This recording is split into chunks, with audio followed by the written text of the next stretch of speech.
দর্শক, ঢাকার মহানগর দায়রা জজ আদালত থেকে রামিসা ধর্ষণ ও হত্যা মামলার রায় ঘোষণা নিয়ে সবশেষ জানাচ্ছেন সহকর্মী শফিক আহমেদ।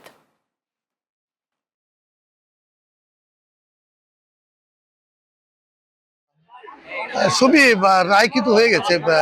আপনারা জানেন যে বহুল আলোচিত পল্লবীর যে রামিসা শিশু ধর্ষণ এবং হত্যাকাণ্ডের যে একটি আলোচিত চাঞ্চল্যকর হত্যাকাণ্ড, সেই ঘটনা কিন্তু আজকে দুই আসামিকে সকালবেলায় হাজির করা হয়েছিল, সোহেল রানা এবং তার স্ত্রী স্বপ্না খাতুনকে।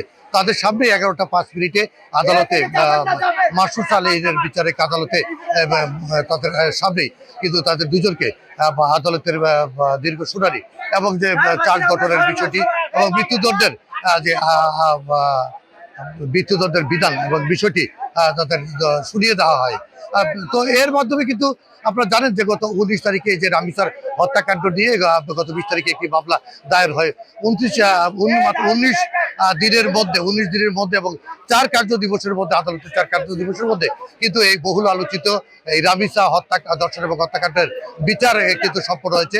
আর এর মাধ্যমে কিন্তু যে আস্থা, যে বিচারহীনতার, যে বিচারের প্রতি যে জনগণের একটি আস্থা, সেই আস্থার বিষয়টি নিয়ে অনেকটা শঙ্কা তৈরি হয়েছিল, যা এখন শঙ্কা তৈরি হয়েছে সেই আস্থার জায়গাটা কিন্তু মানুষ ফিরে পেয়েছেন। এবং এই মৃত্যুদণ্ডের ঘটনায় কিন্তু আদালতে যারা আছেন তারা কিন্তু উল্লাস প্রকাশ করেছেন।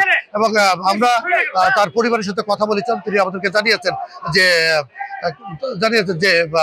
এই হত্যা তাদের যে আজকে যে রায় ঘোষণা করলো, এই রায় ঘোষণায় কিন্তু তার পরিবারের সদস্যরা খুশি হয়েছেন এবং তারা এই রায়টি প্রত্যাশিত বলেছে এবং দ্রুত কার্যকরের জন্য হয় এই রায়টি, সেই দাবি জানিয়েছেন সরকারের কাছে।